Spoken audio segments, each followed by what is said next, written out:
SN academy के YouTube channel पर आपका स्वागत है। आज हम एक्सपेरिमेंट नंबर 9 पर बात करेंगे। एक्सपेरिमेंट नंबर 9 में ये एक प्रिज्म है।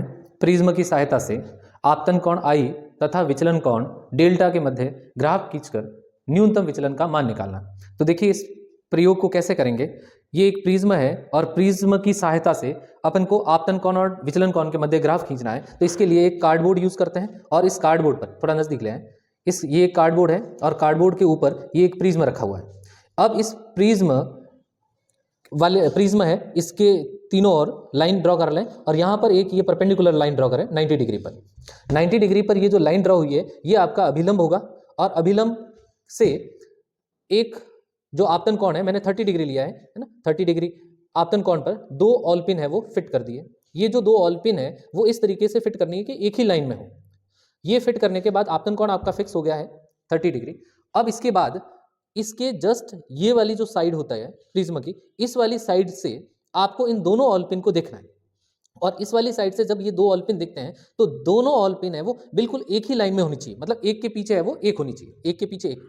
अब यहां पर इस वाले फेस से आपको ये दो ऑल पिन, मैंने पहले से इसको फिट कर दिया देखकर, इन दोनों ऑल पिन को इस तरीके से आपको इस कार्डबोर्ड पर लगाना है कि इस वाले फेस से इस वाली ऑल पिन को देखने पर ये चारों ऑल पिन, दो ऑल पिन ये और दो ऑल पिन ये चारों ऑल पिन बिल्कुल एक स्ट्रेट लाइन में दिखनी चाहिए। बाकायदा ये मैंने फिट कर लिया, आप देख भी सकते हैं इधर से ये चारों ऑल पिन है वो एक ही लाइन में आपको दिखाई देगी।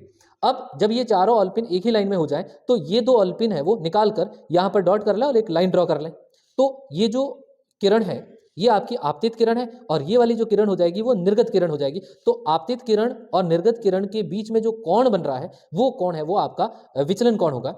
तो इसी तरीके से ये एक प्रेक्षण हो गया कि 30 डिग्री आपतन कोण रखने पर इसको अपन मेजर करेंगे, ये विचलन कोण हो जाएगा। फिर 30 डिग्री के बाद आप आपतन कोण को बदलिए, 30 के बाद 40 रखिए, 40 रखने के बाद फिर इन चार ऑल पिन को एक ही डायरेक्शन में सेट कीजिए, तब डेल्टा की वैल्यू कुछ और आएगी। इस तरीके से आई और डेल्टा के 4-5 फ्रैक्शन लेकर आप एक ग्राफ खींच सकते हैं। ग्राफ एक पैराबोलिक आपको मिलेगा और उस पैराबोलिक ग्राफ में सबसे जो नीचे वाला जो पॉइंट होगा वो वाला है वो आपका मिनिमम विचलन कोण होगा। तो यहां से आप ये देख भी सकते हैं, आपको बकायदा दिखेगा एक ही लाइन में।